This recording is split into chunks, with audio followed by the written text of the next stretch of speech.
Hello everybody, I'm Jackie K. Cooper, and my entertainment rundown for today is a review of the film Military Wives. Now, Military Wives was a movie that was scheduled for release in movie theaters, this spring, summer, and of course the coronavirus hit and movie theaters shut down, but it is now being released on pay-per-view or other outlets where you can watch it. And I know that there have been a lot of movies that have come out recently that they say, oh, well, this was supposed to get a theatrical release, but, here it is available to you. And they haven't been that good. Military Wives is a good movie. You've got to give it a chance to grow, but it's got the potential. You've got to stick with it. But it's about a base, army base in England.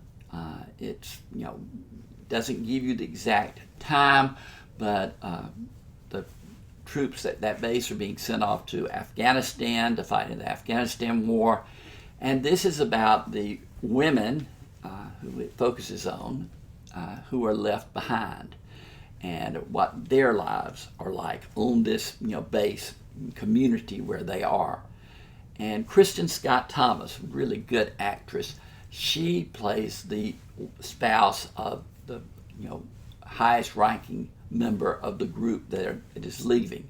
Now, another wife, played by Sharon Horgan, has been designated to be the organizer for activities for the wives, but Kristen Scott Thomas's character kind of wants to take over because she feels like her husband's in charge, therefore she should be in charge. So she gets with Horgan's character and says, what kind of activities can we plan?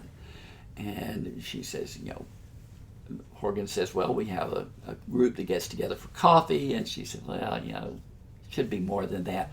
But eventually they come up with the idea that Scott Thomas says, let's form a choir.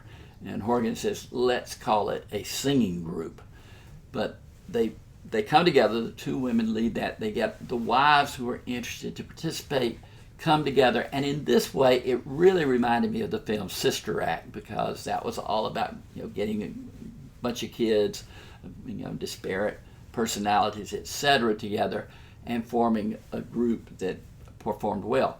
Well, this is the same type of story in that these two women have completely different concepts of the music they want to sing, the roles they want to play. Is it just for fun? Do they really want to concentrate on it? Is it serious? But as the group forms, then you get the stories of the different women involved in the group and how this singing group / choir fills a need within each one of them. And that's the story, and that's the heart of Military Wives. You find out that it's based on true events. At the very end, you get the impact of what those true events were. So, make sure you stick around for that when you watch it. The film is rated PG-13 because there is some profanity in the movie. It's just a good emotional film. It's got comedy, it's got drama, it's got it all, and it runs you through all of those emotions from A to Z. But the overall effect is really solid, and I scored it 7 out of 10, close to 8 out of 10. Didn't quite make 8 because 8's a high score for me, but 7 out of 10. I really recommend, if you get a chance to see this movie, that you do. It's that much of a good thing. But reach down there, hit the subscribe button. We want to tell you all about movies like Military Wives that are above the average and that you're not getting to see in theaters. So become a subscriber to our channel so I can keep you informed. But for today, this has been Jackie K. Cooper's Entertainment Rundown with a review of the good movie Military Wives.